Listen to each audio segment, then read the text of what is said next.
Good morning. This is Jason Dean coming live at you again for another Film Fanatic show. It is 9:56, April 14th. Hope everyone's doing good. So yeah, nice, pretty nice spring day today. It is Tuesday already. So yeah, hope everyone's doing good, watching movies and all those good things. So I just uploaded a video. I did an interview with a really special guest on Thursday, Matt Enos, who is a local Maine filmmaker, super talented guy, really creative. He has kind of many projects to his credit. I just uploaded the interview I did with him. Went over to his house on Sunday afternoon a couple days ago. Today's Tuesday. We spent a couple hours together. I recorded our interview. It came out. I think it came out really cool, and it was a lot of fun. Matt Enos is a local director slash writer, actor. He also edits his own films. It's pretty wild, and he lives in Brooks, Maine, and all of his work takes place. All of his projects, his film projects, have been all shot in Maine, locally made, locally sourced. So very cool. He's got a film that's going to be premiering, which is his latest film, The Death Molester Barn of Blood, which is completely sick and vile and outrageous and hilarious. If you're into just insane grindhouse cinema, really low budget, this movie is made for you. He, I, I kind of met Matt through his wife Jane Kirkling, who is a really great singer songwriter. She also does video work as well.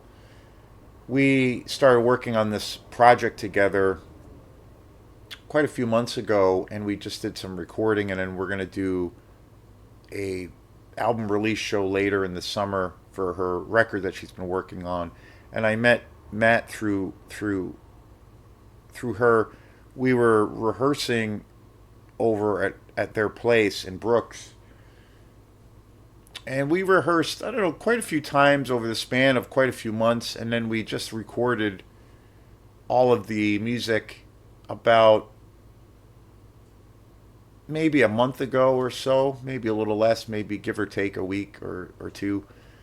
And but over time of me going over there, I knew that they were both into film, and I had heard that Matt was, a filmmaker, but I didn't know anything about what he was doing, or I hadn't gotten a chance to even have a conversation with him. And just going over there over the past 5 months or however long it's been, we would just have these little conversations about movies, and I was like, wow, okay, this guy's super cool. And then finding out that he was a filmmaker about 2 months ago or so, I had heard about this new movie he's got coming out, The Death Molester Barn of Blood, and then he sent me the trailer for it, and I was just like, holy shit, what is this? This looks amazing. And we were talking a little bit more, and I had said, well, what do you think about maybe coming on the show on this channel and to do an interview? Because I really love, it's my favorite thing to do for this channel are the interview segments. But I realized I hadn't done an interview in probably almost a year. Which I was kind of shocked that it's been that long. And one of the reasons, well, is kind of, I can make excuses as to why I haven't done interview segments, but the main problem has been scheduling, guests and stuff. It's been tough with just people's schedules sometimes.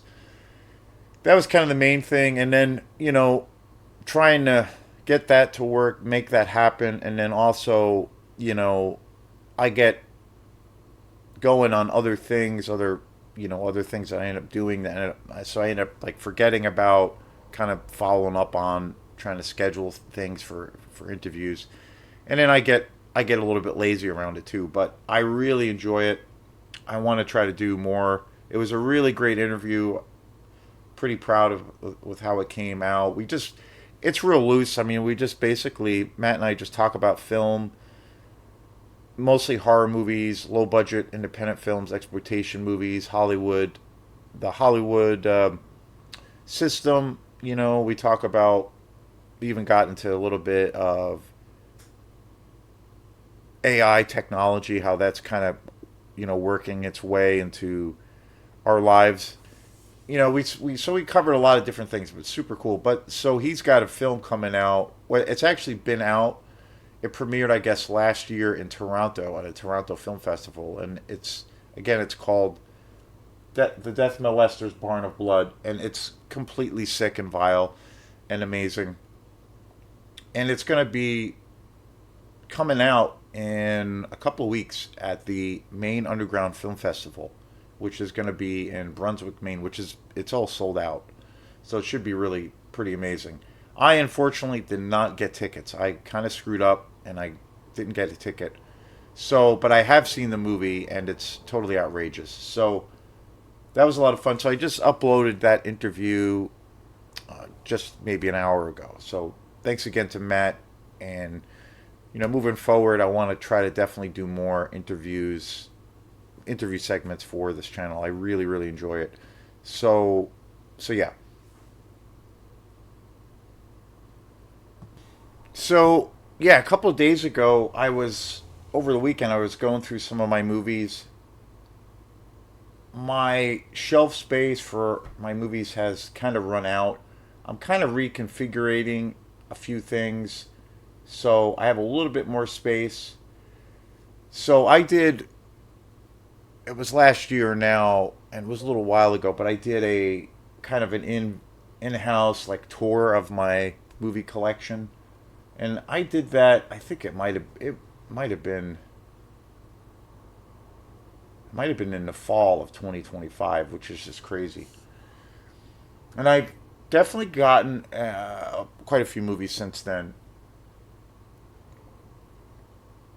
but it's getting better. But the other day, I mean, as far as it's getting better, as far as because it did happen to me at least two or three times where I reached a point with my collection and my shelving. I keep all my movies in my bedroom, but I did reach a point where about two or three occasions where I ran out of space, and it was kind of a pain in the ass. But then I kind of cleared out some things, and it's a little bit more situated.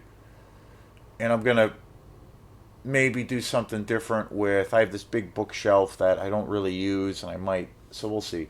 But anyway, this past weekend I was going through some movies, and I came across this DVD, and I've seen all of these movies a bunch of times, but then I was like, wait, I don't know if I've reviewed some of these movies. One or two, I know I have.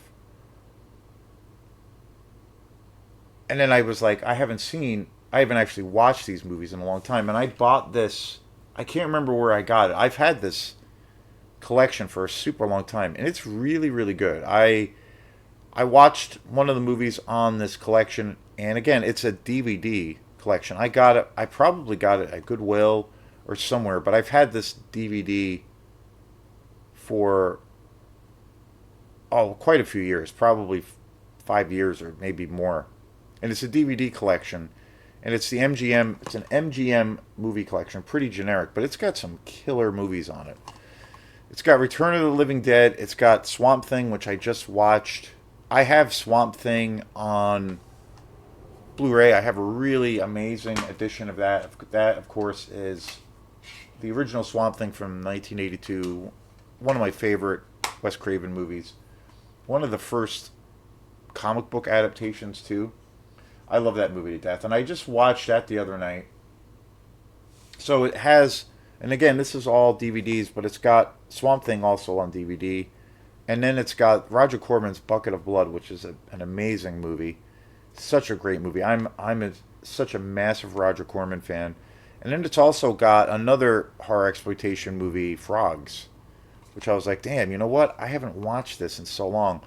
So last night I watched Return of the Living Dead, and I was just completely blown away by this movie. I've seen this movie so many times, but it feels like I don't know what it was, but it felt like I sat down and watched Return of the Living Dead last night, and I had forgotten so much about this movie. I don't think I've done a show on this movie, but even if I did, it's this movie is such a masterpiece. I love this movie to death, and the biggest thing was watching it. On today's show, I'm going to talk about Return of the Living Dead, and it came out in 1985.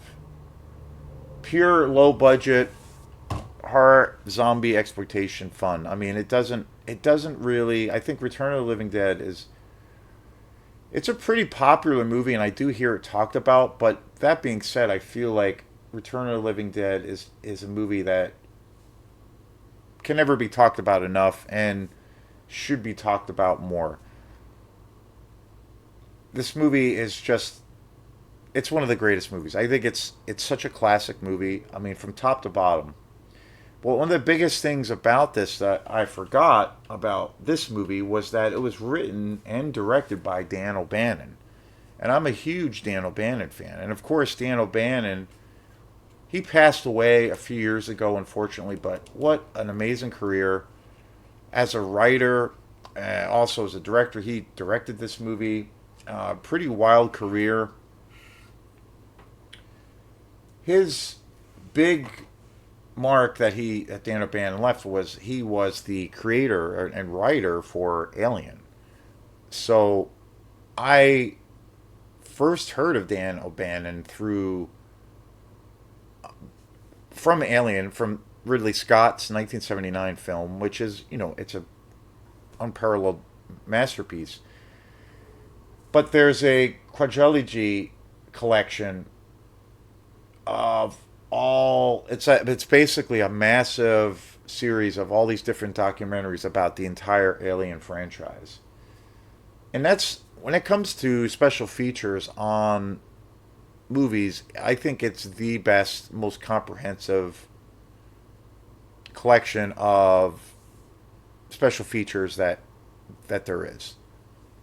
It goes there's a I have the big box set. I only have it on DVD, but I have the movies themselves on Blu-ray in the quadrilogy, and it's all of the movies, it's all of the Alien movies.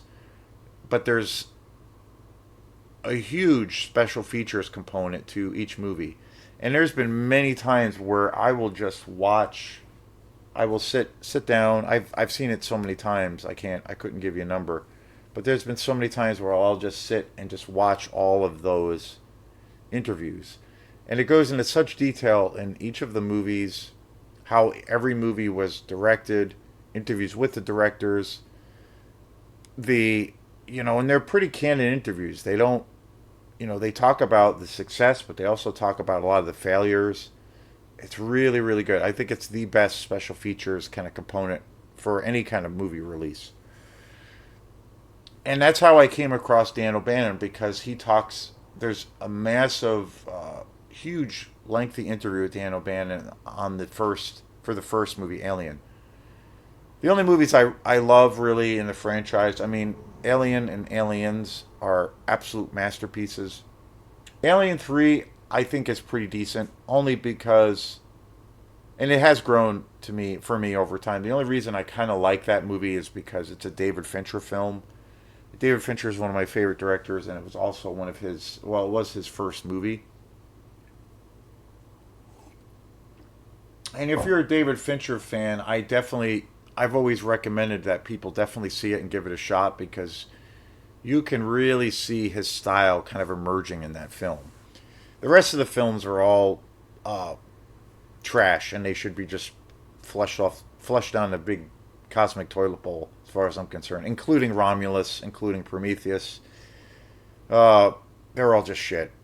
But the first two are just masterpieces. The third one, again directed by David Fincher, it's a flawed movie. It's far from perfect. There's some things about it that are terrible, but it's actually good in its own way. And the reason that movie suffers so much is because the studio interfered so much with that movie. So, and David Fincher was a first time director, so he didn't have a lot of leeway. But with what he had, he did pretty good. So it's worth checking out. But the rest of the movies, they should all be set on fire. Anyway, so the first Alien, they're on this documentary series that I'm talking about. That's how I heard about Dan O'Bannon, and it's really interesting because he worked with Roger Corman, of course, for a long time. He worked, on many low budget films, and it's so fascinating to me that he went on to direct Return of the Living Dead. And what I mean, even though this movie is super silly, super goofy, and it's super trashy, it's really like it's got to be one of the most entertaining movies I think ever made. Even though this was a movie, Return of the Living Dead was a movie I saw all the time as a kid. I mean, it came out right, in the 80s when I was just, being exposed to so many cool movies, so many cool horror films. And I remember seeing this movie all the time, and it was like a regular staple in my movie diet. It was always on late night cable shows. I remember getting it a bunch of times on VHS as a kid. I mean, just so many times. But watching this, watching Return of the Living Dead last night, and again, it came out in '85.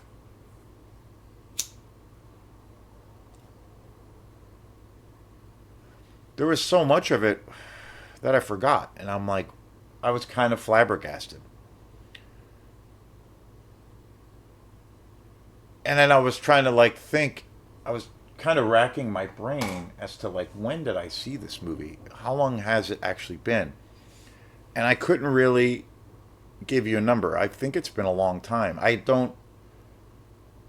I might have reviewed this movie for the channel, but if I did, I did. This movie is just so damn good.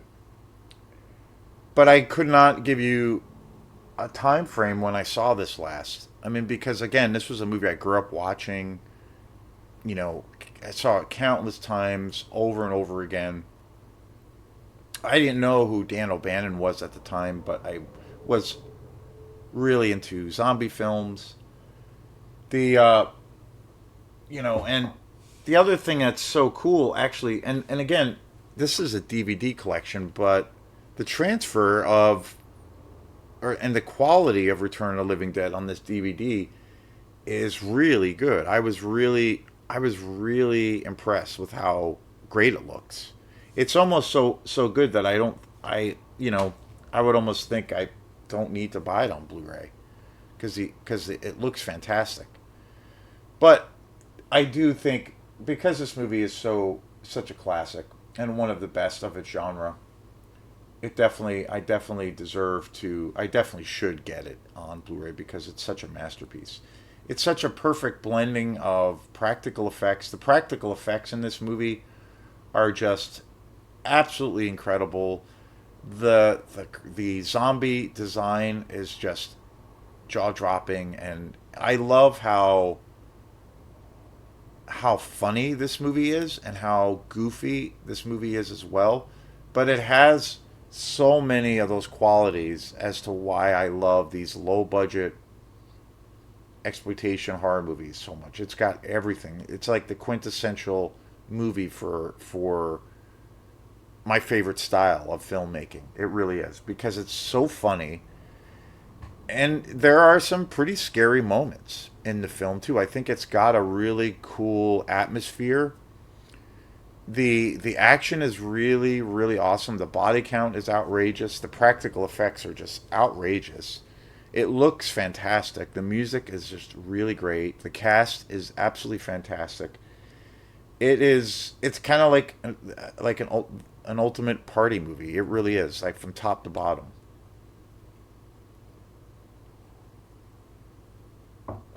And there's actually a really good special feature section on this DVD, which I started watching. I'm going to finish it up tonight, but I'm going to finish it tonight. I started watching it. I watched probably half of it last night, and then tonight I'm gonna finish it up. But there's a really great documentary on the making of this movie,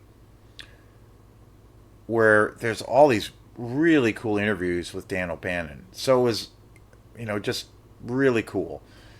I love Dan O'Bannon. Again, like, he's one of my favorites, and very sad that he passed on. But super talented. I don't think he gets the credit that he deserves, even though, I mean, Alien is one of the most successful, one of the most influential, and one of the greatest sci-fi horror movies ever made.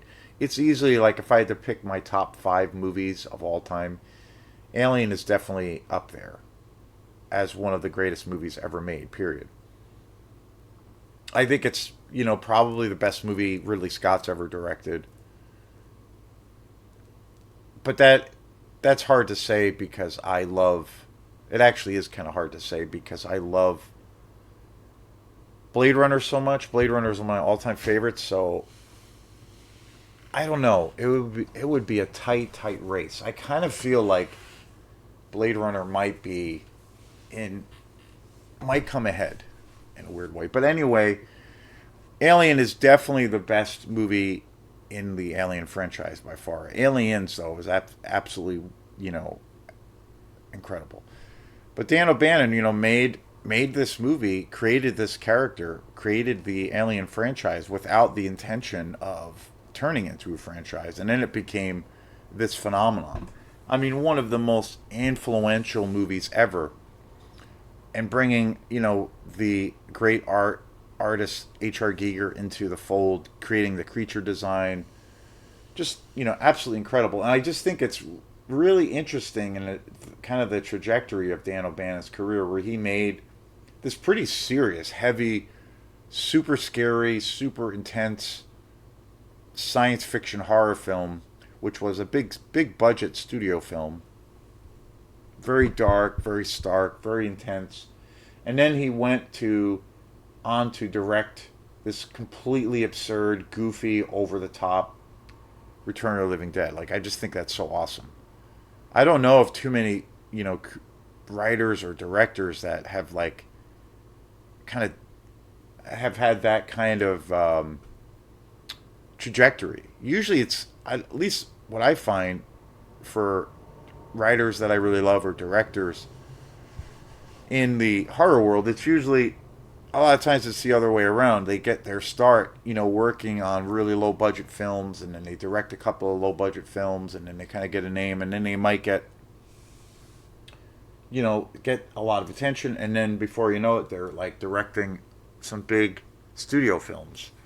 I think Bob Clark is a perfect example of that. He made incredibly low budget exploitation movies, and then went on to make bigger Hollywood films after. And you see that a lot. So it's really interesting that, like, he went the other way, which I just think is awesome. And in this interview with Dan O'Bannon in Return of the Living Dead, he talks about Alien, like, looking back, because this came out in '85. So, and this documentary was done, I'm not sure when this documentary was done, but probably like 10 or 15 years ago, maybe more. It's quite a few years old, but it's after '85, definitely.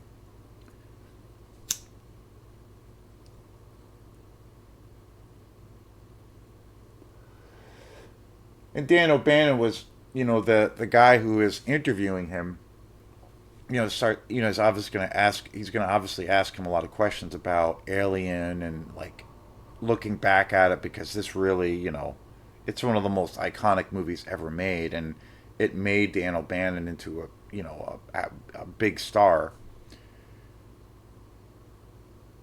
And he ended up, having all of these massive opportunities, and went on to do lots of things afterwards.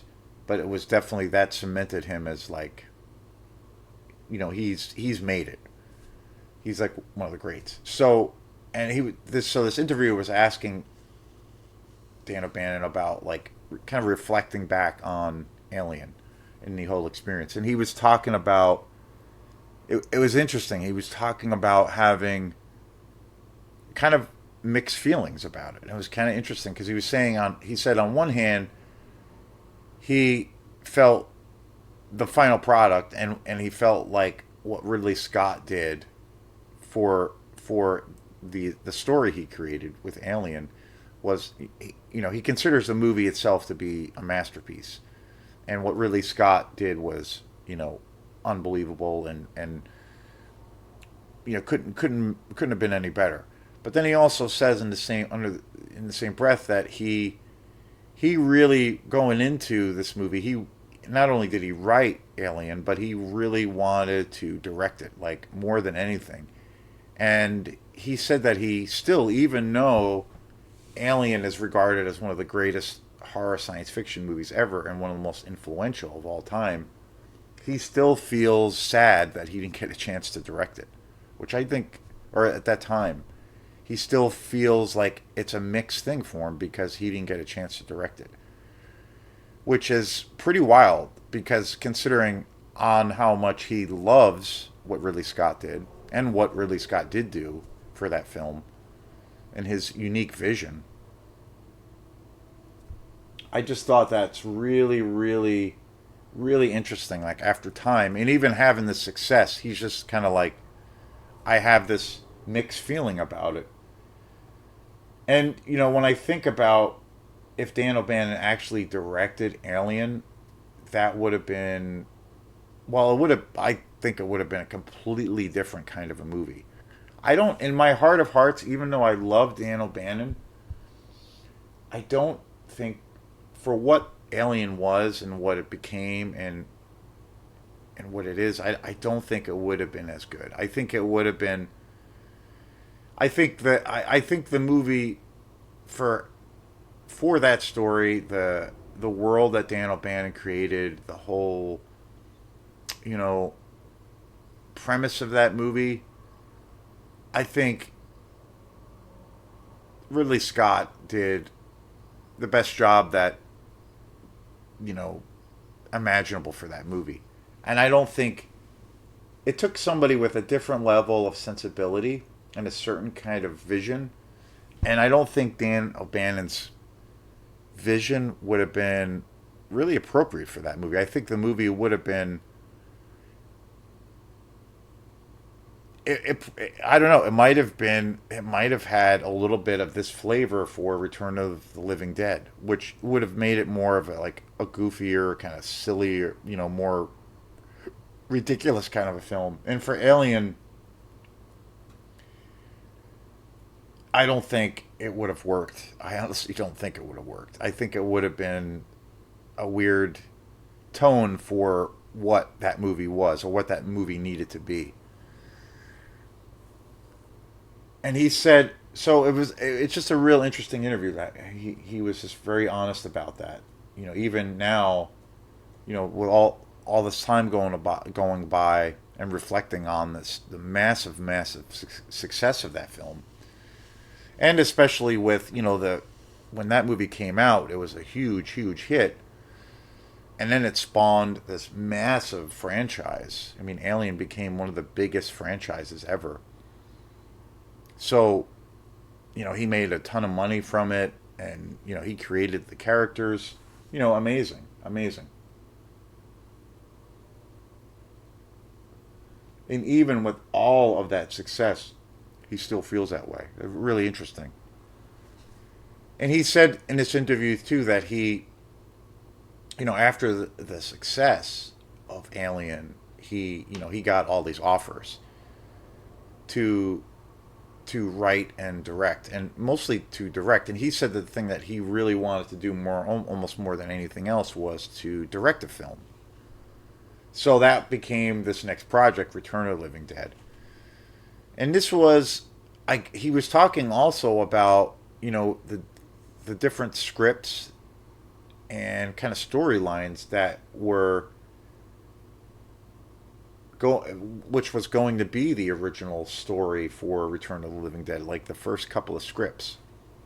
And he said that he had been approached by a couple of studios, by one studio in particular, about directing Return of the Living Dead, and it was going to be more or less a sequel to George Romero's Night of the Living Dead. And that came out in the the 60s, which is crazy. And then this was coming out in 85, so quite a few years later, but this was initially going to be like a sequel. And he said that the script was pretty much a continuation. The initial script that Dan O'Bannon had gotten was really pretty much a continuation of the original movie Night of the Living Dead, and it was, tonally it was kind of that same thing. It was more serious. It was very very dark and kind of dismal. There wasn't any humor in it. And Dan O'Bannon said that he didn't like the script at all. So he basically reworked it himself, worked with other collaborators, but basically reworked it. And he said that the reason that he didn't want to do the movie after he saw the script, the first edition of the script, was he wanted to do something totally different. He didn't want it to be just a carbon copy or a continuation of the story. He felt like what George Romero did with the first movie was so great, and he wanted to respect what George Romero did. So he felt the way he could respect that film the most would be Night of the Living Dead, would be to do something totally different. Go in a totally different direction. Make this movie Return of the Living Dead into something totally standalone, totally unique, totally kind of goofy and silly, and just do his own thing. He didn't want to step on anyone's toes. And he talks a lot about that in this interview, where he really wanted to just revamp the story, and just go into a totally different direction. And it really is. If I guess you could say that this is a sequel to Night of the Living Dead, but it's so insanely different in every way possible. It's kind of similar to, one of the things that it makes me think of a little bit is what Tobe Hooper did, with Texas Chainsaw Massacre, which is, again, one of the greatest slasher movies ever made. And that movie is very dark, very serious, nasty, and just, truly frightening. And then Tobe Hooper made the sequel to Texas Chainsaw Massacre to Texas, with Texas 2, which is such a goofy movie and so different. It still has those elements of the first one, like the kind of the insanity of it, but tonally it's totally goofy. It doesn't take itself as serious, and it's so over the top, and it's totally ridiculous. And I feel like there's definitely parallels with what Tobe Hooper did with the first two Texas movies, definitely, and what Dan O'Bannon did with the Return of the Living Dead. Like, just a lot of interesting parallels. And I think that, artistically, for Dan O'Bannon to go the route that he did was genius. I think it really is testimony to how brilliant Dan O'Bannon was, how smart he was, and just kind of ahead of the times. Return of the Living Dead, I think, obviously it's a very, very low budget zombie exploitation movie, but he had so much fun making this movie, you could tell. And I think it's gone on to be one of the biggest kind of cult classics ever. It's heralded as a masterpiece for goofy exploitation, trashy cinema. I think it's one of the greats. It's one of the best zombie movies. Even though, like, a lot of zombie films are, kind of serious and what have you. even the classic Lucio Fulci films. But I think as a zombie movie itself, it is it's really good. I mean, it really delivers the goods. It's got amazing practical effects. I mean, from top to bottom. The cast is fantastic for this movie. Just so damn good. One of the things that tripped me out watching Return of the Living Dead was the star, which I totally forgot he was in this movie, was Tom Matthews. Plays one of the lead actors in this movie. He's fantastic. But he played Tommy Jarvison in the Friday 13th movies. He's in the one movie Jason Lives, which is actually one of my favorite Friday 13th movies. He plays Tommy Jarvis as an adult. And I was like, holy shit, he's in this movie. And he's also in those fan made Friday 13th movies that are one or two of them are pretty good, but he's in those as well. And I was like, no shit. No shit. Okay, that's awesome. He's really funny and really great. James Karen is also in this movie, and he is amazing. Tom Matthews and James Karen, they have such a great comedic chemistry, and they are just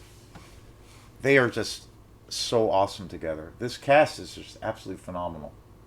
Clue Gallagher is also in this film. Don Calta, Brian Peck, just a phenomenal cast. They all have such incredible chemistry. Miguel Nunez Jr., so awesome. Another great actor who was in one of the Friday 13th movies. I believe he was in. Oh shit! Not A New Beginning. A New Beginning. I think that was the Friday 13th movie. But he is fantastic in that movie as well, and he's one of the leads in this movie. Just absolutely fantastic, though. I love this movie to death. The film score and the soundtrack has got to be one of the best film film scores and soundtracks ever. It's got a lot of great kind of '80s music, some punk rock music, electronic music. It's the best. Can't say enough good things about Return of the Living Dead. It's a total masterpiece, and while I was watching it, and towards the end of watching this movie, I'm like, man, I need to watch this movie more often because this movie just totally fucking rocks. I mean, it really does. So, yeah, it's the shit. So thanks again, and we'll see you next time. Peace.